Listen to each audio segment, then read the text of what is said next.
Good morning, good afternoon, and good evening. Welcome to the 2022 NASA Earth Science Applications Week. This week, we'll celebrate the many ways NASA Earth Science helps make our world a better place and celebrate the official 50th anniversary of the Landsat program. Thank you so much for joining us from across the globe. My name is Ryan Hammock. I'm a fellow with the NASA Develop National Program, and I'll be your MC for our first event this week. I'm so glad you all have joined us for our third virtual event of this scale. This year, we are very happy to report that we have an even larger turnout than last year, with over 1,500 registered attendees joining us from 65 countries. We hope you are all excited, as we are, to jump into a week full of engaging events, including project highlights, guest speakers, both from within and outside of NASA. You can find the complete agenda and links of all the events on the NASA Earth Science Applications Week event webpage. Should any changes occur throughout the week, the most up-to-date schedule can be found there. For a brief summary, we will kick off each day with sessions from 1 to 4 p.m. Eastern Time on WebEx, the same link that you used to join us today. All events this week can be joined directly from your browser, and the links are available on the event webpage, or in a confirmation email rather, that you will be able to visit. Given the number of attendees, speakers, and events we have occurring this week, we would like to thank you in advance for any patience and in the event we encounter technical difficulties. But just a few housekeeping items before we get started. Everyone should make sure that you remained muted with your camera turned off. We hope that you use the chat function for any comments you may have, in addition to any questions you have for our speakers out there. We can all start off by typing in the chat where in the world you are joining us from today. But with that, without further ado, it's my pleasure to introduce our first speaker, Lawrence Friedl, the director of NASA's Applied Sciences program, who will share some opening remarks. Great, thank you, Ryan. As Ryan said, I'm Lawrence Friedl. I'm the director of the Applied Sciences program in the Earth Science Division here at NASA headquarters. I have to say, our team has one of the best jobs at NASA, maybe even in government. Everything we do is about helping people use NASA's vast information and data about the Earth to improve the quality of life in communities here in the U.S. and around the world, frankly. So it's about putting Earth science in action. It's absolutely a great mission, and I have to say it's a fantastic team. They are driven about creating good in the world: health, conservation, food security, water resources, and lots more you're going to be hearing about all week long. And while we're putting out stories all the time about ways that our partners are using Earth science data in all these interesting, creative, and really beneficial ways, this is the best week of the year for us. It's really a chance to showcase so many great things that are going on across the program. And it's really just lots of examples about what we do and how we do it, frankly. And our activities, we realize they're just part of the broader Earth science efforts at NASA. So developing sensors, building satellites, collecting and sharing the data, researching phenomena about the Earth, and building models to sort of codify our understanding, and really sort of, just supporting predictions that other organizations need. And so all of it is part of helping people use scientific insights for their benefits. And really, in fact, actually, those sorts of statements are in the founding legislation of NASA. So again, it's just a fantastic mission. Now, let's take the term Earth science applications. Some of you may be thinking, what's an application? Don't worry, we get that a lot. And so we think of an application, it's the use of some NASA scientific data to inform a decision or to guide some sort of action. It's things like where to site a solar farm, or when and how much to irrigate some crops. It's where to prioritize sending relief funds or maybe generators after a disaster. Or maybe it's to how to allocate resources or to help decide which land to conserve. Now, at NASA, we don't own these decisions or those sorts of actions. And so everything that we do is in partnership with other organizations. companies, nonprofits, government agencies at the state, local, federal level, tribal level. And so those people, those organizations, they are the practitioners. And so what we're doing with these applications, we're helping these organizations apply that our data in their business activities or in their day-to-day management or in the planning that they're doing or in the policymaking process to see if the information that we have helps them to make improvements in what they're doing. And so when and where it does, we're helping them to adopt and sustain the use of the information that we have. And so it's these benefits and the impacts that are the real rewards that we're sort of seeing.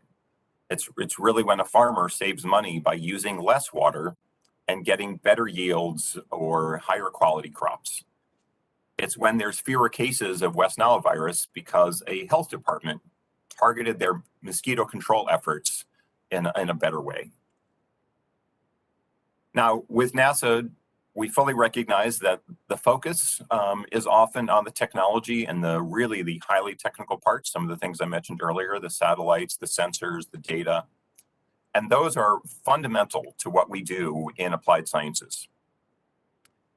Yet, with applied sciences and with applications, it's really just half of it. There's a whole part about engaging with organizations and engaging with users. It's building dialogue and working together. And so people talk about this term co-production. It's where scientists and practitioners build this dialogue and they work together on issues. And so it creates this sort of real sort of back and forth. And there's different kinds of collaboration and there's different kinds of co-production, I mean. Some kind is more of a collaborative nature and really sort of this collegial. Some of it is more consultative, or in some cases, a bit more sort of ad hoc in nature. And you're going to see very different kinds of it this week across the different examples. So it's really something to watch out for. Now, sometimes people ask me, what's your favorite application? And I have to say, here's some things that I think make for some really, really good applications. One is having a great partner. It's an organization that's willing to try something new. It's an organization where they know what decision that they're trying to improve. They're willing to take a risk. They're willing to iterate to sort of see how and whether the earth science information can help them. A second item is really just a creative use of science and a creative use of this earth observing data. And so I absolutely love it when people sort of say, I didn't know you could do that from space. I didn't know NASA could measure that from space. So I love hearing those sorts of things. It's that surprise element. And then the third element is having clear benefits. Now, whether it's qualitative or quantitative, not really as important. It's really just sort of, it's where people can agree that there was a clear improvement and there's a desire to sustain that going. Now, there's lots of applications that we've enabled that have all three of these aspects. But to get back to that question I asked earlier, when people ask me, what's my favorite application? I have to say, my answer is always the same. It's the next one. We're always looking to sort of see what's a new partner or a current partner that might want to do something else with us. What are some new science? What's kind of emerging? What insights is it providing us? What are other ways that we can be sort of showing the benefits and the impacts? And in that, because it's the partner's benefits, how can we showcase what the partner's doing to serve its clients and customers in these beneficial ways? Now, to bring it back to Earth Science Applications Week, there's going to be a lot going on. There's going to be lots of different examples and panels and uses of earth science information. And when you hear about the applications, really, based on some of the things I've just said, encourage you to be listening for and looking out for, who are the partners? What are the types of decisions? What's the scientific data that's being used? What's the mode of co-production or the type of collaboration? What are those benefits? Now, I have to say, throughout all of this and throughout the week, hopefully you're going to be able to join us each day. If you hear about something and it sparks an idea for how you or your organization might be able to use earth science information, please contact us. If you hear about another organization that's using earth science data in a way, and you think that your organization could do something similar, please contact us. That's what we're here for. Now, I will say that in the last few months, we released something called the Earth Science Applications Guidebook. It's essentially a manual on how to do earth science applications.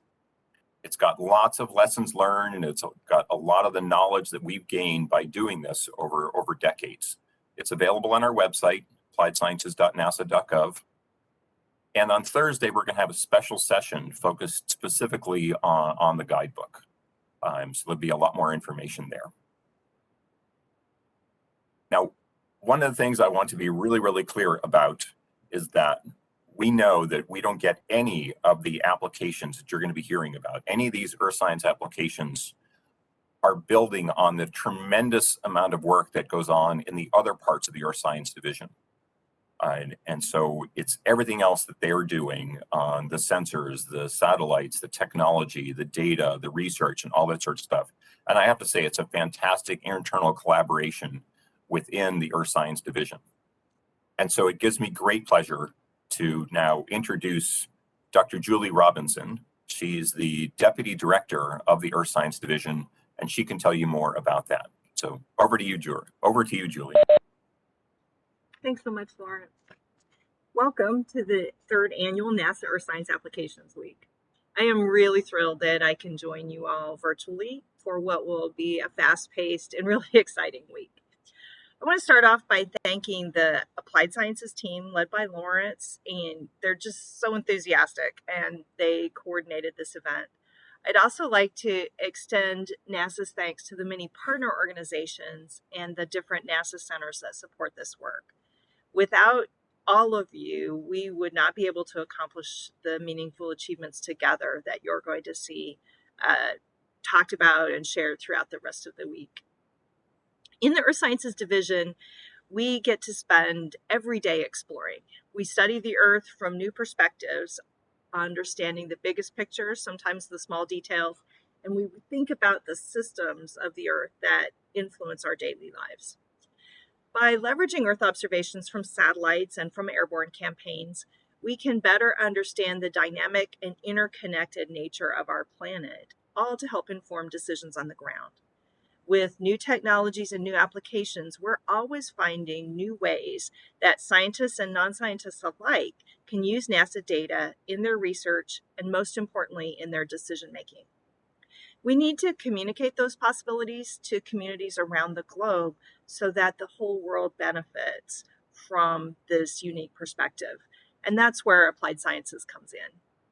Each year we work with more users than ever before, across sectors, in new geographical regions, employing new technologies, and we always seek to integrate science and society into one whole. Over the next 3 days, you will see talks highlighting NASA Earth Science data covering the entire globe, all kinds of topics, all presented by our team, which includes everyone from Zoomers to Boomers. One highlight of the week is the Develop program. Develop is a 10-week experiential learning program that builds skills and knowledge in Earth observations in young professionals. It's something we're really excited about, and many thanks to the Develop leadership team for their hard work in making the summer term a virtual success for those students. We will also hear from members of our Applied Sciences team, highlights from Surveyor and ARSET, upcoming mission teams, including PACE and TEMPO, NASA HARVEST, and from our partners at USGS, where we are celebrating with them the 50th anniversary of Landsat, our longest running mission and really a symbol of the transformation of the Earth that can be studied from space. We'll close out the week with ways that you can get involved through training, competition, and practical guides for applying what you've learned this week. It's a great opportunity to learn and interact with so many passionate people and learn about and help find more innovative ways to use science to benefit society. So to the project partners joining us, we hope that you will learn not only from the project and team that you're engaged with, but also from the many other examples that are presented this week. It's also a great opportunity to connect with NASA centers, young researchers, and data users. So please feel free to connect with one another in the chat, carry on the conversation, keep connected beyond the event. With that, best of luck to all the presenters this week.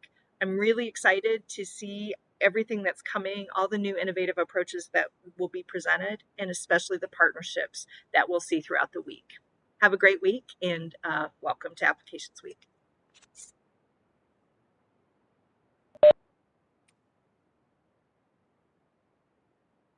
Great. Thank you so much, Dr. Robinson. Now we'll turn it over to Deputy Director of NASA's Applied Sciences Program, Dr. Emily Sylak-Glassman, and Applied Sciences intern Cara Crosby to learn more about the Applied Sciences Program. Thanks, Ryan. I'll just echo first what Julie and Lawrence are saying, in that it is such an exciting privilege to get to talk to all of you here today. I'm seeing the number of participants tick up and all of the countries that you're all in, and gosh, it's just one of the most thrilling parts of what I get to do. Okay, so next slide, please. Let's see. So I'm going to talk about the 3 lines of business that Applied Sciences has. I'm going to start, so we've got 3. The first is our innovative and practical applications, where we're developing, testing, proving out, and then ultimately transitioning to our end users, to our partners, and transitioning those uses of earth science information in decision making. I'll also spend some time talking about our second line of business, which is our capacity building program that's looking to build the capacity of individuals and organizations and institutions, both domestically and internationally, to use Earth observations.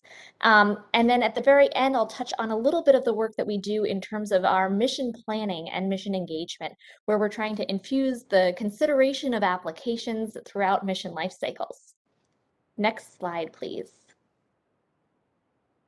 So what are our application areas? I know Lawrence defined applications. Our application areas are thematic program elements. So they each cover a different area in which we think earth science information can serve society. So we have some of our program elements here, our application areas that have been around for a long time. You'll see, you might be familiar with our disasters program, our health and air quality program, water resources, ecological forecasting, and agriculture.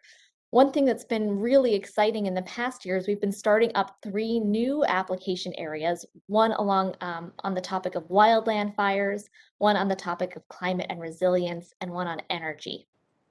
Next slide, please. So we have all of these different areas in which we're applying earth science information. What do these have in common? It's really this focus on decision making.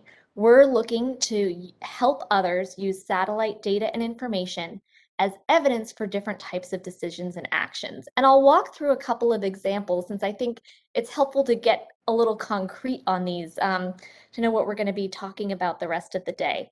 So one example is using earth science information for planning, management, and response. And a great example of that is the use of earth science information to create damage proxy maps after disasters and work with disaster response managers. So over on the right, I'm showing a picture of an example damage proxy map that was developed by the ARIA program, and it was looking at an earthquake that occurred in Peru about a year ago. And in red, these were areas that were estimated to have quite a bit of damage. So you can imagine, if you have that map and you're a disaster response manager, you know where to target your intervention. And it's that earth science information, it's that seeing that change over time where buildings might have collapsed, and so now there's an elevation change, or there's debris, and so now there's a difference in what kind of sunlight, what colors of sunlight are reflected, that allow us to create this type of information. Next slide, please. So another type of way that earth science information can help is in monitoring and tracking impact. So here's an example of a monthly crop product. This is put out by the GeoGlam. It's an international collaboration where they're using earth science information to look at crop conditions around the world. Because if you know where crops are doing well and where crops aren't, you can start to intervene and start to plan to move resources around and potentially avoid famine. So this is incredibly important, and it's because we have information about drought, and we can see things like soil moisture, and we can see where crops are green versus brown, that we can do products like this. Next slide.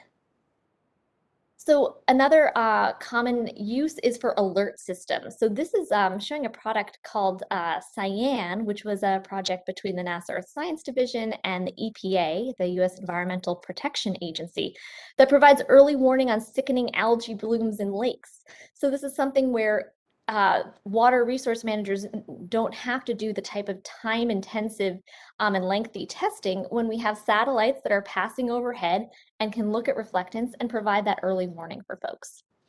Next slide. So if you take away one thing from this, I would say, and this is really building on some of the comments that Lawrence was making, it's the application projects that have users participating throughout the development process. Those are the ones that will make an impact and endure. So we have lots of different mechanisms to do that depending on the particular need of the project. We have about 100 individual grants going on at any given time. Those are done in partnership with user organizations, and sometimes they're even co-funded by user organizations. So you can see all of the solicitations for grant proposals, not just applied sciences, but all of the ones through the Science Mission Directorate at NASA at the Research Opportunities in Space and Earth Sciences, or ROSES. Sometimes we need to have longer term relationships built where we can then start and stop projects on a little bit more of a dynamic, agile basis. For those efforts, we've actually started up consortia. So we've got two right now in our application areas. One, our agriculture consortia is called NASA Harvest, and we have a Western Water Applications Office as well, or we call it WAO. We also have a method of working together to have these problem-solving teams where we're really looking to team researchers with, in this case, health and air quality managers to collaborate on important and urgent topics. And so that's where we have the Health and Air Quality Applied Sciences team and HAQAST. So all of these different mechanisms, we try to figure out what's the best mechanism for the type of problem, but for all of them, we're looking to engage users throughout our development process. Next slide, please. So I'm going to talk briefly about the capacity building program. So as I mentioned before, this is looking to build up the capacity of individuals and institutions to use earth science information in their own decision making. So we have kind of three flagship lines of effort there: ARSET, Develop, and Severe, and an exciting and growing Indigenous Peoples pilot project as well. If you could go to the next slide, I'll go in a little bit more in depth. So ARSET is our remote sensing training program. We have online and in-person trainings, live and on demand. Oftentimes you can find in the archive as well trainings that have occurred. And they go from very, remote sensing 101 to very advanced, timely topics that we're hearing in the community are really important, and everything in between. And the training materials are not only offered in English, but to an increasing degree in Spanish as well. So I really encourage you to take one. You might meet someone you know, because these ARSET trainings have reached so many people, 20,000 participants from 160 countries. It's pretty staggering. Next slide, please. As you've been hearing, we have a lot of developers in attendance. Our develops are our 10-week feasibility studies where we have teams of often early career folks working with partner organizations, maybe NGOs, maybe local governments, to solve a problem. And it is astounding what they accomplish in 10 weeks. One thing that's been really exciting to see is the work that they've been doing in environmental justice, particularly with Groundwork USA. Some great talks yesterday, and I'm sure we'll hear more. But if you're thinking, how can I get my feet wet and dive in a concentrated amount of time, highly recommend checking out Develop. Next slide, please. Okay, and Severe. So Severe is a joint development initiative of NASA and USAID. So there are 5 regional hubs around the world, and what they're hubs in partnership with regional organizations to help those regional organizations build up their own ability to use earth science information. So they take a service planning approach that I think is really impactful and pretty unique, and it really gets products and services in the hands of decision makers all over the world in disasters, agriculture, water, and ecosystems and land use. Next slide, please. So at this point, I'm actually going to hand over the virtual microphone to Cara Crosby, who's one of our diversity, equity, inclusion, and accessibility interns. It's been a tremendous privilege to get to work with all of our DEIA interns over the past, I think we're at 2 years now. They've really brought in so much knowledge into our program. So at this point, over to you, Cara. Thank you, Emily. So I'm just going to briefly go over some of the projects that the Applied Sciences DEIA team is involved in. First of which are inclusion activities. So they look to increase inclusion via executive order strategies. These would look like lunch and learn discussions, as well as building knowledge management systems. So all of the diversity and inclusion teams here at NASA can share information in an efficient way. We're also involved in some minority serving institution engagement projects. So we look to develop engagement strategies so current and future Earth science missions can engage with MSIs more effectively and strategically. We also hold interactive DEIA series, so we develop and facilitate diversity dialogues to increase diversity and inclusion here at NASA. Next slide, please. We also were involved in the 2021 Space Apps Hackathon Challenge, which focused on environmental justice. So this really increased global environmental justice engagement via gamification, such as a hackathon. We also are involved in diversity and review panels. So we consider diversity and inclusion within project proposals themselves. And we also consider diversity and inclusion amongst the panelists as well. We are also involved in some demographic data analyses in Earth sciences. So we collect and analyze internal demographic data to assess whether or not our DEIA goals are being met. So that really just provides us with a nice benchmark to see whether or not we are achieving our goals and moving forward in the way that we anticipate. Thank you. Thanks, Cara. So I think I'll just end on a note of we want folks to join us. So if you're just ready to learn more about how to do applied sciences or even how to think about applied sciences, because while we do applied sciences here at NASA, there are lots of other venues you might want to pursue as well. Please do check out our Earth Applications Guidebook. It's multimedia, it's really engaging. You can hear from program managers, project managers about what's worked for them and learn about, what I really like about it is it shows a diversity of different approaches and pathways to make an impact. If you're looking for grant opportunities, take a look at the list of solicitations. Cara mentioned the Space Apps Challenge. This is a science mission directorate-wide effort, but there are always applied science challenges there. So if you want to form a team and help us solve a problem, take a look there. Right now, we also have a comic strips challenge. So if you are an artist or if you know an artist, check out that. As we mentioned before, please do take a look at our ARSET training calendar, consider taking a training, or consider becoming an early adopter of new mission data, where you can learn and provide feedback to NASA on how our new missions could serve your decisions.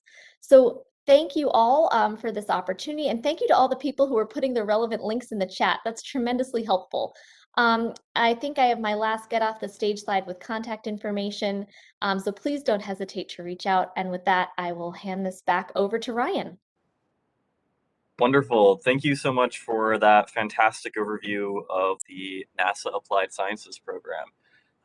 So just if we could go to the next slide, as a quick overview for this week, we will be meeting here on this link that you have for today, tomorrow, and Thursday from 1 p.m. to 4 p.m. Eastern Time.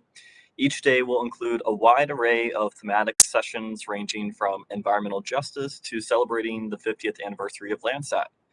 Again, for a full detailed agenda of this week's activities, please check out the Earth Science Applications event page on the NASA Applied Sciences website.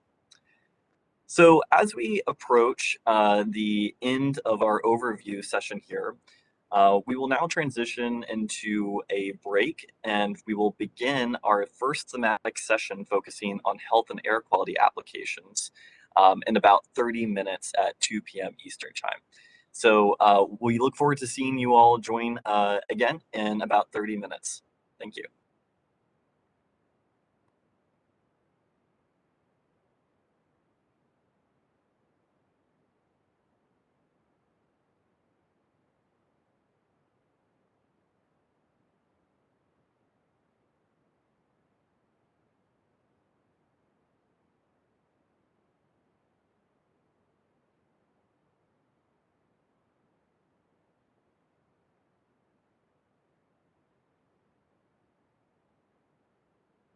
Around the world. As Nicole mentioned, I'm John Haynes. I serve as Program Manager for NASA's Health and Air Quality Applications Program, and I'm going to give just a brief overview of our program today to you before we jump right into our exciting roster of panelists. Let's go to the next slide.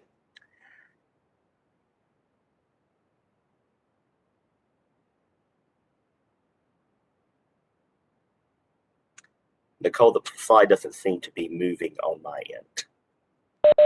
Some technical difficulties, John. We're working on it. No problem. No problem. I understand. I'll just go ahead and speak while we're getting those slides up and running. The mission of NASA's Health and Air Quality Applications area is to support the use of Earth observations in air quality management and public health, particularly regarding infectious diseases and environmental health issues. We also promote the use of Earth observing data and models regarding the implementation of air quality standards, policies, and regulations for economic and human welfare. We address issues of toxic and pathogenic exposure and health-related hazards and their risks and effects on health, while also as an umbrella issue addressing climate change and its effects on health and air quality to support managers and policymakers in their planning and preparations in the years and decades to come. Now, currently, I'm proud to say that the Health and Air Quality Applications portfolio is the largest it's ever been, with over 30 projects. So we have a myriad of partners and stakeholders across the nation and around the world. And that includes both in the public sector, both at local and state levels, as well as regional levels, also with federal agencies and international agencies, but also in the private sector with companies such as AER Incorporated and nonprofits like the Moore Foundation. So if you were seeing my slide up, which I don't think you are yet, but I was just listing on the next slide some of our major partners across those sectors. And those include such folks on the international level as the Group on Earth Observations, the World Health Organization, several UN agencies. On the federal level, we work very closely with the Centers for Disease Control and Prevention, the Environmental Protection Agency, and the National Oceanic and Atmospheric Administration. And we also work with a myriad of state departments of environmental quality and departments of health. Now, in all of our projects, we like to promote what's known as the concept of One Health. One Health means that we're taking a holistic view of health, not just human health, because we must recognize that human health is connected to the health of animals and our shared environment.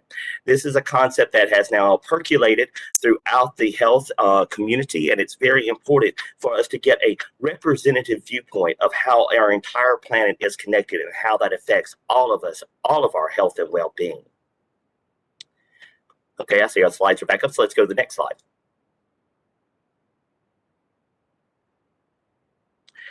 One of the projects that I just wanted to highlight for you today, and you're going to hear a lot of new projects going on over the next hour, but this project was really exciting this summer because this was a project led by Dr. Pablo Mendez-Lazaro at the University of Puerto Rico Medical Sciences campus in San Juan on forecasting poor air quality events in the Caribbean related to Saharan dust. Now, what was so exciting this summer is that this project hit ARL 9. Now, what does ARL 9 mean? Well, it means that this project and its tools that were developed using NASA satellite data went to operational sustained use at the partner organization, which is NOAA, and their office in San Juan. Now, why is Saharan dust an issue? Now, Saharan dust storms cross the Caribbean regularly, and they adversely impact air quality and human health. Dr. Lazaro joined together a very robust team in Puerto Rico, including NOAA, the EPA, as well as the Puerto Rico Department of Health, to build an operational air quality forecasting tool to inform policy decisions, educate the public, and safeguard population health. And this new operational air quality forecasting tool for Saharan dust gives the island of Puerto Rico 3 days of advance warning of when these dust storms are going to hit. Now, this system went into its experimental launch in June 2020, and let me tell you, it was just right right in time. Because as you can see here, in June 2020, the largest Saharan dust storm in 50 years hit the island of Puerto Rico. And thanks again to Dr. Lazaro's system, using data such as aerosol optical depth from the SUMI NPT satellite, the island had 3 days of advance warning of this major storm. Let's go to the next slide. Oh, and that slide disappeared. But on that next slide, what you will see is that the aerosol tool that Dr. Lazaro and his team have developed is now operational on a NOAA platform known as the Caribbean Ocean Observing System, or CARACOOS. And this operational forecast, which you can visit right now, is also tied to the Puerto Rico Department of Health's air quality alerts and the health interventions that they recommend for the public during those different severities of dust storms that hit the island. Let's go to the next slide. And finally, I'm just going to mention this really exciting satellite that we're going to have launched in 2024. You're going to hear about another really exciting air quality satellite later in the hour called Tempo, but I want to mention Maya as well. Maya is known as the multi-angle imager for aerosols. It's a satellite mission being developed by the Jet Propulsion Laboratory in Pasadena, California. And Maya is representing the first time that NASA has ever partnered with epidemiologists and health organizations on a satellite mission to study human health and improve lives. Maya is going to be in low Earth orbit, and it's going to target megacities across the globe. And these megacities were chosen because health cohort studies are ongoing in those cities, being led by epidemiologists on the ground. Maya will be looking at particulate matter and speciation of particulate matter. And thanks to those observations, plus these health cohort studies, we're hoping to assess linkages between particulate matter and different types of health effects, including birth outcomes, cardiovascular and respiratory disease, and premature deaths. Again, really excited about Maya. It's going to have great synergy with the Tempo observations, which you'll hear about a little later. We're expecting that to launch in 2024.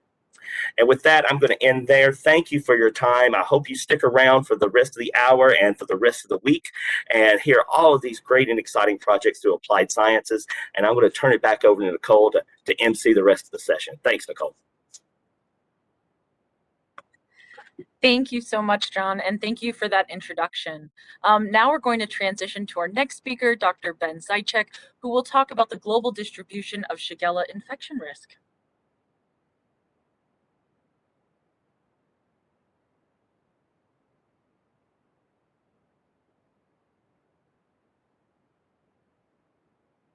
Power to unmute. There we go. Thank you. I did not have the power to unmute. All right. Thanks so much. Real honor to be part of this session. So yeah, presenting on behalf of some great work really done primarily by Josh Colston and Hamada Badr, who are the research scientists who really led a lot of the analysis here, and also on behalf of my co-principal investigator on a lot of this work, Margaret Kosek. So move on to the next slide, please. So Shigella, for those who are not familiar with it, is an enteric infectious agent that really has a tremendous burden around the world. Now, this estimate, 160 million people per year, comes with a big caveat, which is that we really don't know. So the rough estimate is that it's causing, more than 10% of the annual diarrheal disease deaths from children under 5. And of course, diarrheal disease in children under 5 continues to be a leading cause of death worldwide. So we know the burden is substantial. We aren't exactly sure what it is. Next slide, please. And why don't we know what the burden is? Because it's really rare to find studies of this. So particularly now, as we're on the cusp of having some vaccines being ready to be deployed for this particular pathogen, we really need to understand in a pathogen-specific way what's causing enteric disease. Very often you just get this non-specific presentation of severe diarrhea or dehydration, and you don't know whether it was a viral or a protozoa or a bacterial infection, whether it was an E. coli or whether it was Shigella. And so without knowing that, it's very difficult to target your interventions. So next slide.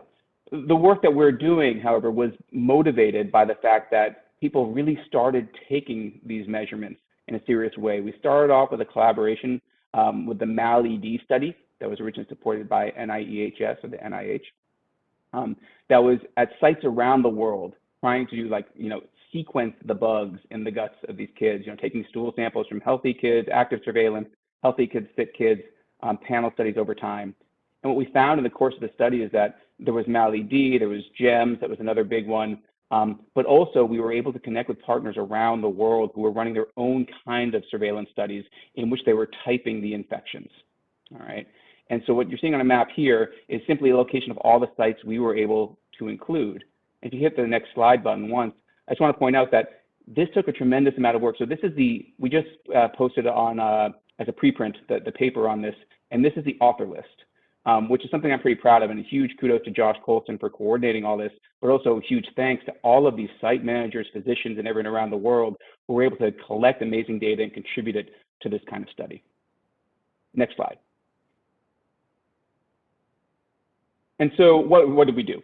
So we took these great data that we had from about the pathogens, about the infections, and then we combined it with our Earth observation data and data from other sources. So here, these are just 8 hydrometeorological, daily time varying fields that we were able to use. We leaned on GLDAS, the Global Land Data Assimilation System, a lot. We also used CHIRPS, happened to be the precipitation product we were using. Looked at multiple sources. Next slide. We combined that time varying hydrometeorology data with some static data. And now on this slide, I'm showing landscape and human systems. And most of this, the majority of this is remotely sensed as well. Okay, so they're quasi-static or slowly varying when you're looking at things like vegetation, land use, elevation, cropland area. But again, it is Earth observation. And so these are also data we were able to leverage. Next slide. We then combined those Earth observation-derived characteristics with what we're calling household factors. This is your traditional global health data collection, right? What's going on? What's the flooring material in a home? Are the children breastfed? These kinds of details that are traditionally associated in studies of enteric infection. And then Josh has a paper on this where he's able to map this out quasi-globally based on available data sets. Next slide. So we took all of those, all right, and we put them into a predictive modeling framework. And this is just a variable importance plot. Don't need to worry about the details. We're showing 2 different metrics of variable importance. That's why you see 2 different bars for each one. But what I want to emphasize is that those top 2 bars, the big ones, child's age and study design, those are your control variables, right? You just have to have those in the study.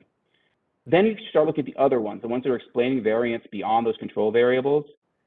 Air temperature, wind speed, relative humidity, soil moisture, all of these hydrometeorological variables that were not previously included systematically in these kinds of studies end up explaining a lot of areas. Look at the next 3.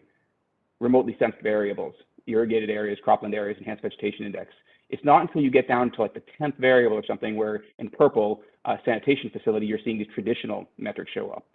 So the Earth observations are providing just tremendous amount of power in terms of predictive modeling of this infection. Next slide. And so in terms of thinking about how we present this to our colleagues in the global health world, this is this will be familiar for people who do statistical modeling, but the point here is these are different accuracy indicators, right? Higher is better for everything except specificity, where lower is better. And the control linear model, control GLM, is if you just use your control variables. And then we say, well, what if we add in our static variables, right? Including things like vegetation indices, irrigated area. That's the green. You do a lot better. What happens if you add in your hydrometeorological variables? You do better still, that's the blue. What if you allow for nonlinearity or modeling? Because you're dealing with communities here who have some healthy suspicion for advanced statistical techniques. When we go to the generalized additive model in purple, that's where we get the best performance. And this is out of sample prediction. Next slide, please. And just to emphasize, we can also understand what the impacts are here. And so this here is just showing an odds ratio. If it's to the right, if it's greater than 1, then an increase in the variable is generally associated with an increase in risk. It's nonlinear, but this is giving us a general increase. And so you can see how these play out. I don't have time to walk through all of them, but we end up learning some interesting things in terms of what's protective and what might not be. And so, for example, there were some prize results on open defecation and things that we'd love to talk to about more, but not in the interest of time. But we can actually infer process here. Next slide. And we also get these kind of nonlinear response plots to which focusing here on the hydrometeorology and seeing things like one would think that bacterial infections generally you see them more when they're warmer and they're wetter. Well, here we're seeing for air temperature in the top left, that's generally true, but it does max out. Okay, so Shigella has an optimal range, and we're seeing that here in the data for asymptomatic as well as symptomatic cases. And then we're seeing, as expected, these increases in relative humidity, soil moisture going up with higher rates, and then solar radiation, interestingly, is a positive association, which we think is primarily associated with geography. Next slide. Okay, and you can also look at these interaction terms. That's a great thing about this advanced modeling. And what hopefully is clear here, though I know there's a hard plot to look at, is that precipitation deviations matter in different ways depending on what your antecedent soil moisture is, right? So it's a classic situation of rain on a wet soil, right, leading to overflow events and things like that. And you absolutely see that here, whereas you get to higher soil moisture, the influence of precipitation ends up taking on this different, pretty severe character. Next slide. Okay, and so this is kind of the punchline in some ways. What we have here are estimates of prevalence globally, all right? And this has not been done before, right? And so now we know the general burden of Shigella, we think, based on spatial inference using our predictive model for both medically attended as well as community detected and asymptomatic. Next slide. And the other point of this is we know the geography, but we also know what happens through time. And so this is a day-by-day animation for 1 year. That's just walking through where we think the seasonality is going on, where maybe some acute weather extremes might be influencing risk conditions. So when it comes to getting out interventions, maybe thinking about prioritizing vaccines geographically and seasonally, hopefully this kind of information can be of use. Next slide. Great. And this just summarizes that seasonality result, maybe a more digestible way. In what month do you find your maximum risk anywhere? And how significant is the seasonality, right? Do you really need to time the seasonally, or are you in a situation where it's kind of there year round? Okay, next slide. All right, so I'll finish up there, simply just pointing out that we're pretty excited about these results. We've shared them with, simply sharing them with our authors was a good end user group, but of course sharing it beyond that. And we really hope this will be useful for existing interventions and as well as for vaccine strategies as these vaccines hopefully come to the market in the coming years. And I believe that's all I've got. Thanks so much.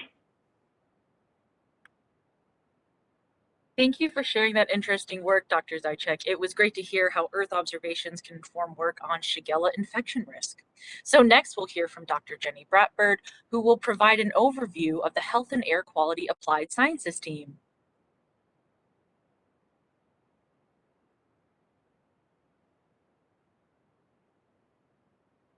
Okay, great. Thank you.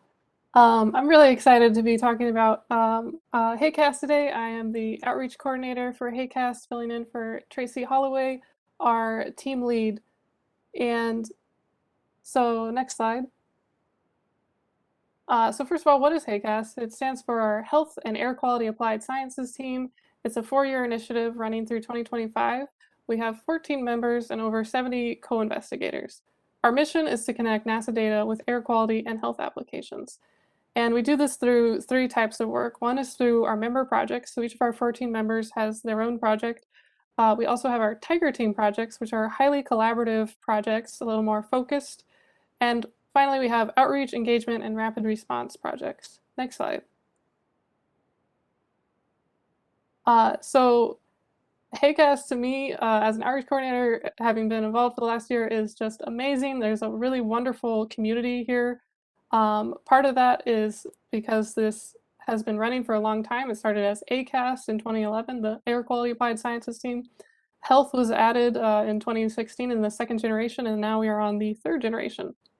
And the team structure really helps change the outcomes. It helps increase the visibility of work to reach more end users. It really develops this culture to support and promote collaborations, focused on stakeholder needs, growing the dialogue, and helps rapidly spin up high-value activities. Next slide. So I'd like to introduce our 14 members here. I won't be able to list them all out, but you can see their names here. They're coming from all over the country, from Alaska to Florida, covering a pretty wide range of air quality research and health research areas. And I'll just point out, Pawan Gupta's here today. He'll be speaking later today. And it's through the amazing efforts of these researchers that HAQAST is able to achieve the work that it is. So it's been really wonderful to work with these folks. Next slide. The other part of the equation that makes this work possible is with our partners and user community. And I'm really excited about this program we launched this year called our HAQAST Ambassadors. where we're engaging high-level stakeholders who are committed to advancing NASA data for societal benefit and who have signed up as being willing to serve as liaisons to their community. And I think it really speaks to how welcoming this community is, how useful it is for users, that when we launched this a couple months ago, we had so many people sign up right away who are so involved and really willing to give their feedback and input. And I'd also like to draw your attention to the end users, where they're coming from, which is a whole bunch of different communities, including state and regional states, air quality departments, federal agencies, including the EPA, the Department of State. We have a lot of health-based nonprofits like the American Cancer Society and the Health Effects Institute, and also private companies like Brisometer and IQAir. And so each of these folks is really happy to share a lot of examples of how they're using data and bring it back to their communities. So we're excited to see how this continues to develop. Next slide. In addition to engaging with our ongoing partners and people who have been involved, some for a very long time, we're also constantly reaching out to new partners, for example, with articles to people who have never used satellite data before, like this. Next slide. And with our website, where we have a variety of tools. Next slide.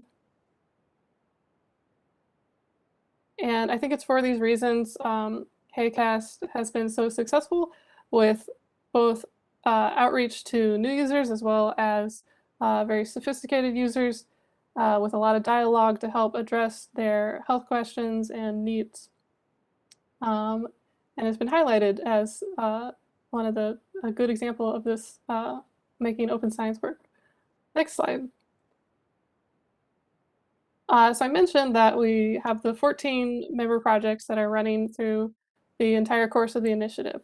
We also have these highly collaborative Tiger teams. So multiple HAQAST members get involved along with stakeholders. These are much more focused and short term. And they're very much stakeholder based. And by that, I mean that stakeholders are involved in about every step of this, from brainstorming. They also help review the proposals themselves, give a lot of feedback on that, and they're involved in the projects themselves. So right now we're on our first round of Tiger teams. Next slide. And currently we have 5 Tiger teams. They're all really exciting. I wish I had more time to talk about all these different projects.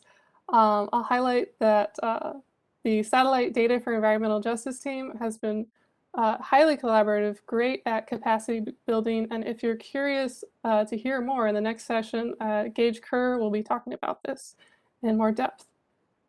So stick around. We also have a variety of other teams focused on different areas, including helping make data products easier to access and use. We also have a team specifically focused on nitrogen oxides emissions, particularly for sort of the urban planning aspects and understanding how to convey the uncertainties. We also have a collaboration between EPA, NOAA, and NASA, working with EPA's Air Now system, which is a very popular tool. And this team is working on incorporating high-frequency satellite air quality data into that to make it even better. And finally, we have a team specifically focused on agricultural fires, because there are a lot of communities dealing with smoke from these fires, and they're very curious about what are the health impacts and understanding that better. So this team is really going to take that on using fused Earth observations. Next slide.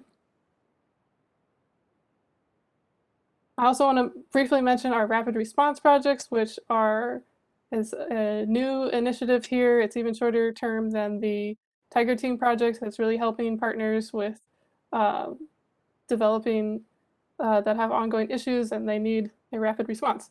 So we're really excited about this. These are just in the very beginning stages. One example I'll highlight is a project being developed in Alaska in response to the huge wildfire season they've had, developing better smoke forecast with deep learning algorithms, which is being led by 2 HAQAST members, including Jinku Mao from Alaska and Pawan Gupta, as well as working with a stakeholder in disseminating the data through apps with a stakeholder from Brisometer.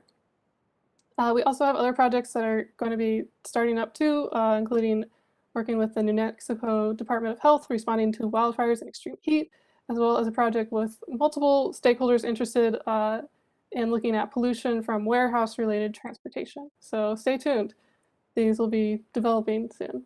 Next slide. Finally, I'll highlight a couple of examples that I think cover kind of some of the breadth here.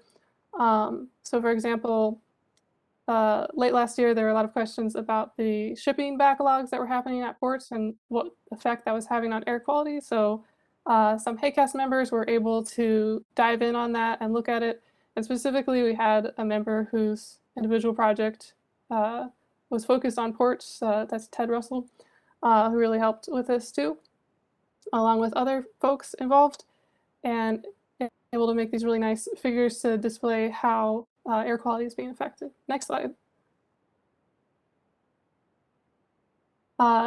We've had some great developments this year of new satellite-derived global data sets. So highlighting this publication from Susan Anneberg that garnered a lot of attention. They're looking at concentration of nitrogen dioxide and how that was linked with pediatric asthma, and specifically with a focus on urban areas throughout the world. So a really big health interest to a lot of stakeholders, and very impactful. Next slide. And finally, I'll wrap up with another example that I think is a good showcase of how NASA data can be incorporated into models. So in this case, Air Quality used it to make their custom models around the Great Lakes to track ozone pollution. So again, a great usage of this data meeting a specific stakeholder need. And I hope you can see from these examples that there's a lot of different ways that this can be used. And I'm really only scratching the surface of a lot of these different HAQAST activities. So if you're interested, please feel free to reach out, visit our website. And next slide. I'd also like to invite you to our upcoming meeting. If you're interested, it's a great way to start getting involved. So we'll be meeting in Wisconsin in October. So with that, I'd really like to thank you for your attention, and please feel free at any time to reach out. We're very excited here at HAQAST.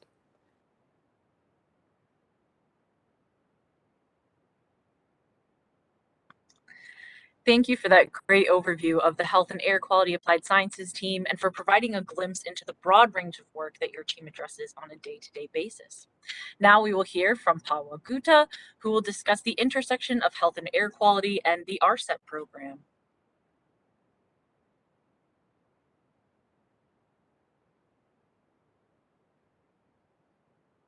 Okay, great. Thank you. Thank you. So today I'm going to talk about NASA's Applied Remote Sensing Training Program called ARSET. The ARSET provides online and in-person training to access the data on remote sensing satellites, sensors, different data sets, methods, and tools. And currently, ARSET actually supports the training program in 5 different thematic areas, including disaster, health and air quality, land management, water resources, and more recently, climate is an added theme. Health and air quality, as you will see, is the oldest theme across. So I will talk a lot about health and air quality in this particular talk. The online and in-person training these are the 2 formats which we typically use. Online training typically runs from anywhere from 1 hour to 2 hours and for several weeks, depending on the length of the training. And then the in-person trainings runs from anywhere from day-longs to a week-long, depending on the nature of the training and the stakeholders involved in. These trainings are cost-free to anyone who wants to attend, although in-person trainings are restricted for the users for whom the trainings are designed.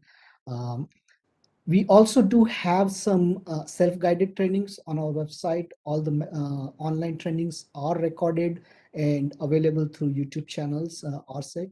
And one of the most important thing about the ARSET training program I want to highlight here is that a lot of our in-person trainings are very, very tailored to the range of users in different communities who wants to start using satellite data to the advanced users who have been using the data and want to actually do more analysis or learn about the algorithms or get to the new data set. So we provide the training in range of different topics and range of for range of different remote sensing end users. Next slide, please. So just to give you a historical perspective, the ARSET program started back in 2009. What you see here is the participations. Each bubble shows the number of participation in different years. And on the y-axis, you see the different thematic area under which those trainings are conducted.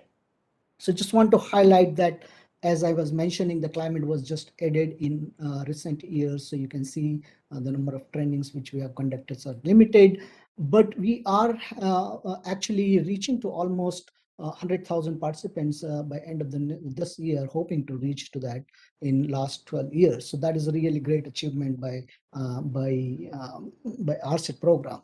Now, if you look the health and air quality specific trainings, then you will notice that in 2009-10, we only were doing health and air quality trainings. And then later on, we started trainings on waters and then disaster and then land and other topics started agreeing. And just if we talk about health and air quality, we have reached to almost 10,000 participants from almost 180 countries and many different organizations. I think if you total those number of trainings for health and air quality, there comes around 60 plus trainings, which we have done over last 12 years. So that's a really great turnaround for the ARSET programming over the years. So if you go to the next slide, please. So what we do cover in these trainings, like I said, ARSET training cover range of topics for range of users from introductions to the advanced. And this is just flavor of some of the training materials which we have developed over the year, or the specific trainings which we have actually done on each of these topics. And it varies from fundamental of remote sensing. So if you are very new to the area and you don't know anything about satellite remote sensing or satellite data, this is ARSET will give you a very good overview of how to get started on that. We talk about a lot of satellites which are up in the space, which are upcoming missions, how they works and how to actually use their data through imageries or the data which NASA provide through various media. Now, I want to highlight couple of things which are really popular in health and air quality applications. One is satellite data provides you a total column value, and one of the challenges to convert that to surface for air quality monitoring and forecasting and all other purposes.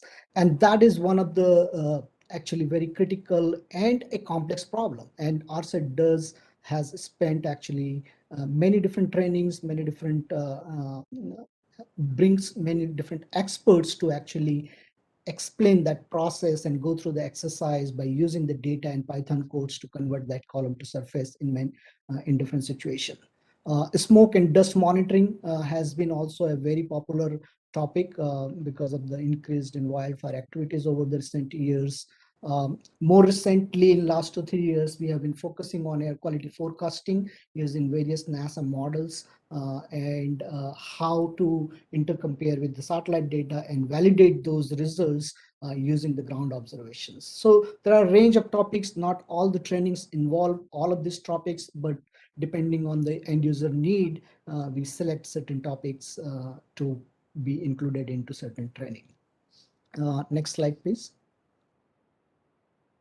So in addition to that, ARSET has been also doing some time-sensitive training or taking on the topics which are more time-sensitive. So just to give you some example here, which have been specifically covered in health and air quality team, sustainable development goals. So ARSET was one of the first program actually providing training on how to use pollution measurements coming from the satellite observation to monitor sustainable development goals, which were developed in early 2015 and 16 by UN.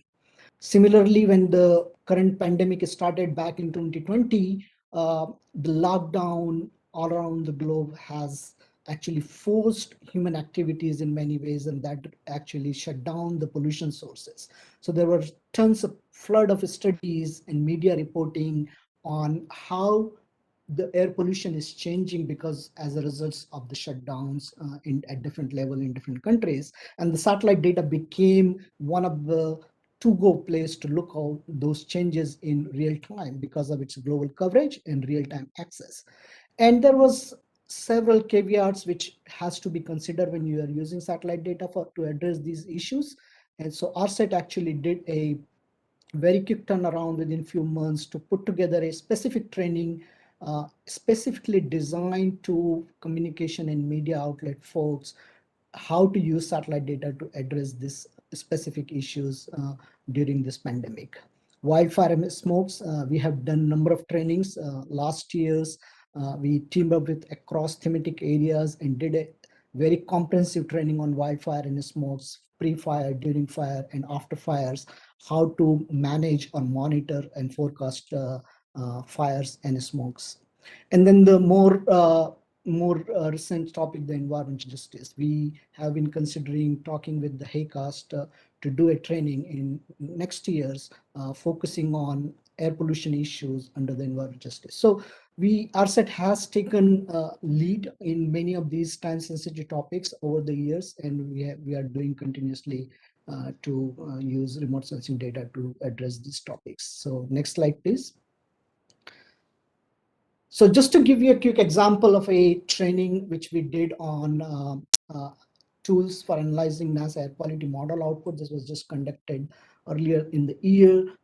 You can see some statistics people have attended, but the main idea behind this training was it was a very advanced training where we used the Jupyter Notebook Python codes to analyze NASA's GEOS, FP, NASA's CF, the chemical forecast, and the MERA2 reanalysis to do hands-on exercise on intercomparison with satellite observations, validation using surface measurements, and then do a case study analysis, how to take all the data and perform the analysis to understand the performance of these models with respect to the ground and with respect to the satellite data.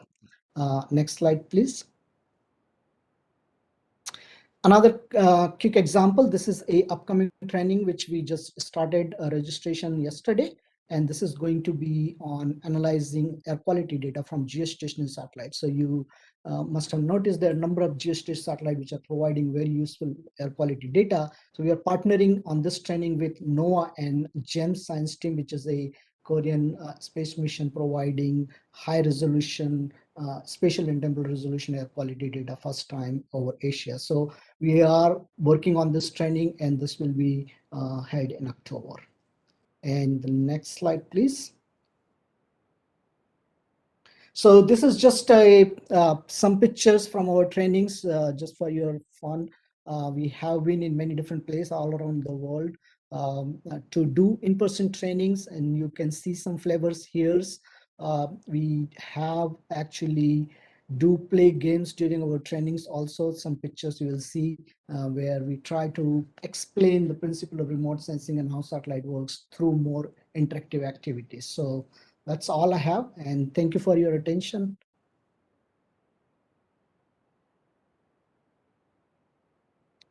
Thank you, Pawan. The training opportunities that the ARSET program offers are a great way to learn more about how to apply NASA Earth observation data to address a multitude of environmental concerns, including those surrounding health and air quality. For anyone that's interested, please take a look into attending the upcoming ARSET trainings that were just mentioned. Transitioning into our last speaker of this session, I want to remind anyone that if you have any questions, you can add them to the chat.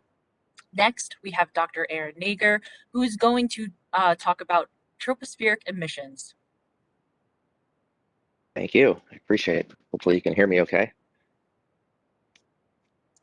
Today I'll be talking on the TEMPO mission, tropospheric emissions monitoring and pollution. You can advance to the next slide. All right, a little brief background on the TEMPO mission. It was selected in November 2012 as NASA's first Earth Venture instrument. You can kind of see the PI here, the principal investigator, Kelly Chance, at the Smithsonian Astrophysical Observatory. A lot of the retrieval algorithm team and experts are located there at Cambridge. The instrument development is Ball Aerospace. The project management is NASA Langley. I'm the applications lead of the TEMPO mission, and there's a lot of other institutions that have been involved, either in the science work or applications work, and of course, international collaboration, which will be talked on a little bit. And then also our host satellite provider is Maxar Technologies, and a satellite host is Intelsat 40E, and we are launching on a SpaceX rocket. So already advanced, but I'll go ahead. Some quick facts on TEMPO. TEMPO will measure North American air pollution. Oh, the slides are advancing on me. Maybe turn off is there an automatic timer on there? Okay, so hopefully we don't advance right here. So TEMPO will measure North American air pollution every daylight hour at high spatial resolution from geostationary Earth orbit. It's an imaging grating spectrometer with 2 detectors measuring backscattered radiances in this UV and visible spectrum with high spectral resolution to get this hyperspectral radiance information from TEMPO. And this will enable TEMPO to be sensitive to key air pollutants, including EPA criteria, policy relevant pollutants, and those pollutants that have health impacts of NO2, SO2, and ozone. TEMPO's field of regard, which is shown in that image on the slide, will cover the US, Canada, Mexico, Cuba, Puerto Rico, and the Bahamas. We recently had great news where the TEMPO integration with the host satellite Intelsat 40E was completed. This happened in June. And we had our launch is now set for late February to early March 2023 to around 91 degrees west. And our baseline mission duration is 20 months. And we are a member of a geostationary satellite constellation for observing air quality, which Pawan just touched on GEMS earlier, which is part of this constellation. Advance forward.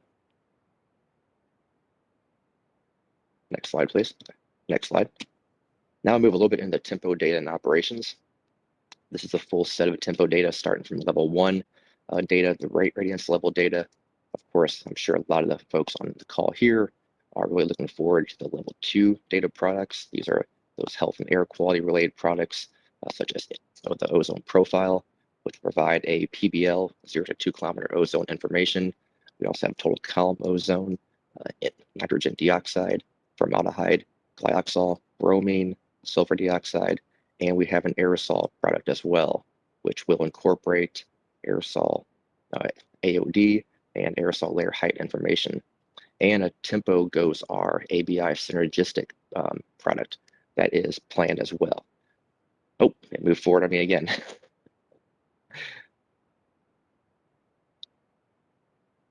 I'm thinking there's like an automatic timer set on that slide deck. Anyway, so we do have level 3 products also planned for the mission. These are the gridded version of level 2 products that I just mentioned. And you can kind of see the high spatial resolution at the TEMPO footprint of 2 by 4.7 kilometers squared for much of these products. And also these are provided at hourly resolution as well. Next slide, please.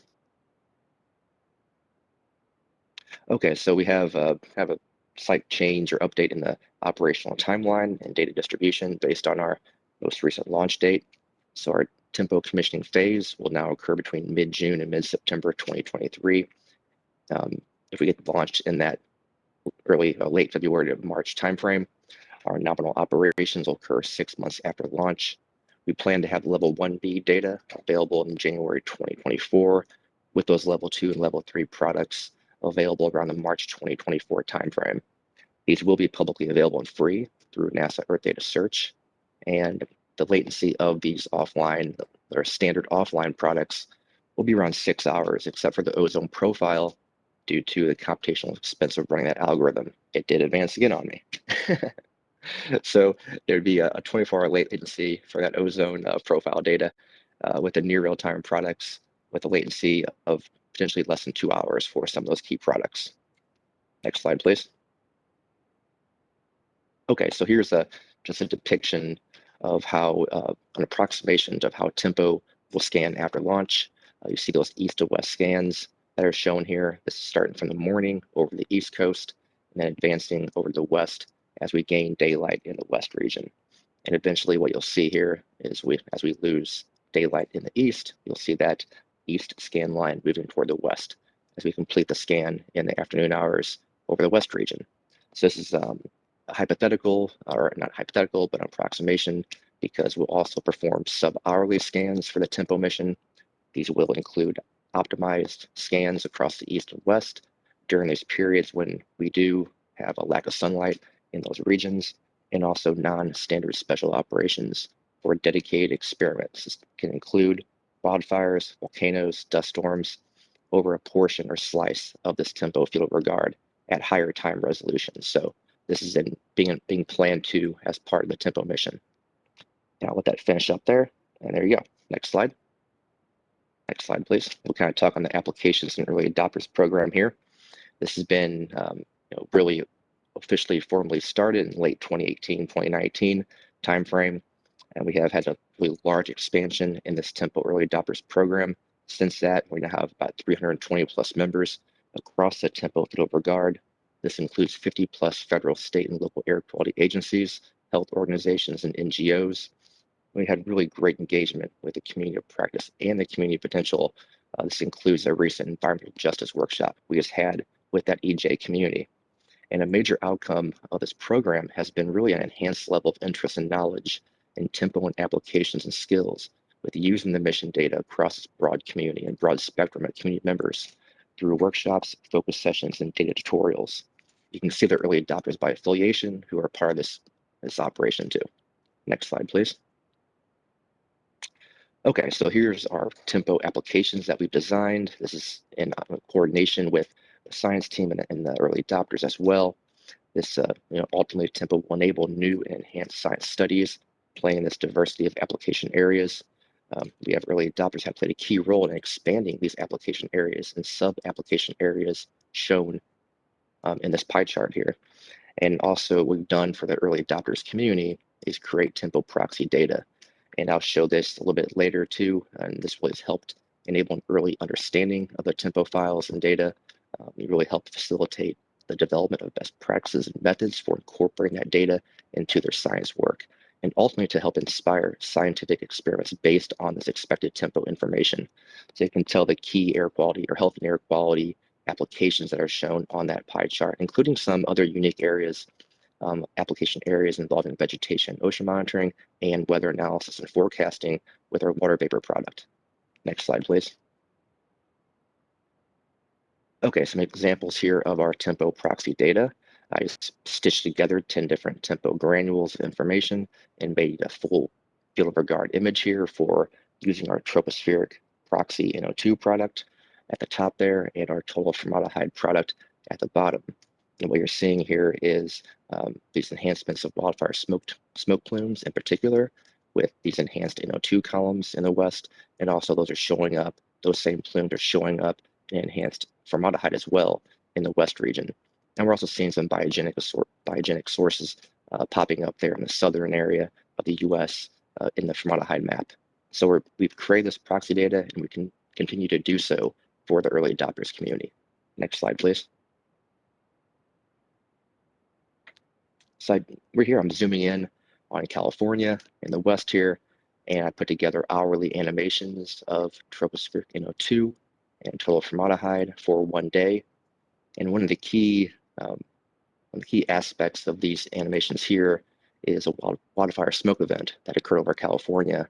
And you can see those highly evolving NO2 and formaldehyde columns associated with this wildfire smoke plume. And this is when occurs in the afternoon hours when this peak fire intensity generally occurs. So tempo had that capability to have that rapid monitoring of wildfire smoke plumes in the afternoon hours when we currently don't have that low Earth orbiting data available. And ultimately, tempo's ability to monitor these highly evolving emission sources will be unprecedented after launch and will help better characterize emissions across the field of regard. Next slide, please. Here's an example of our tempo ozone profile as well. To the left is our 0 to 2 kilometer, what we call our PBL ozone product, and in the middle, the tropospheric ozone product. So this is, again, an hourly animation zoomed in on the east of the US. And ultimately, this shows the ability of tempo to track ozone pollution in this tropospheric layer throughout the daytime. And this also shows the sensitivity that tempo have to ozone pollution in the lower troposphere and PBL layer where people live and breathe. So this will be unprecedented information for the community and to help better characterize ozone pollution, and impacts on health after launch. Next slide, please. And I do want to highlight this TEMPO Special Operations. This is, I mentioned it earlier in that field of regard scan, but up to 25% of TEMPO's observing time will be devoted to these special operations with sub-hourly frequency over slices of the TEMPO field of regard. These can be done for air quality disasters, such as wildfires, dust storms, volcanoes, industrial accidents, and research studies. This includes lightning knocks, for example. These preloaded scans can be easily initiated a few days prior to the event, with the possibility of zooming in and targeting events a few hours prior to that event. And these can be done and initiated during the commissioning phase, so we can potentially begin to conduct these in June through September 2023. Next slide, please. And of course, we have this living TEMPO green paper where we're actually specifying these special experiments as well. So we welcome those community members to contribute to this green paper, and you actually submit a request for those through our link on our site. And of course, the great part about this is to become a co-author with the rest of the TEMPO team on this living green paper. And we're doing these coordinations and this planning now for these operations. Next slide, please. And I do want to note this recent success we had.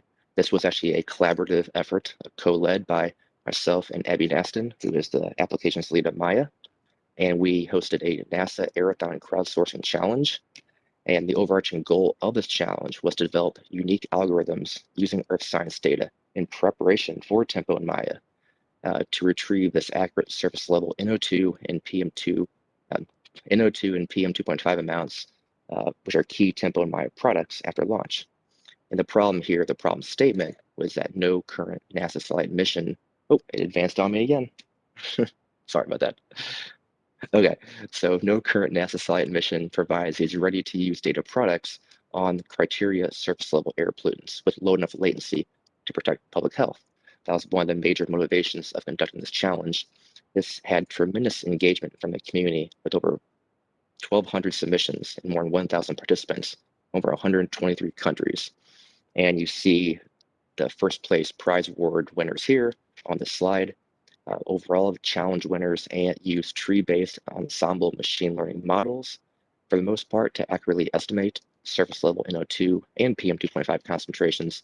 For NO2, participants were able to use OMI and TROP-OMI data, along with auxiliary information.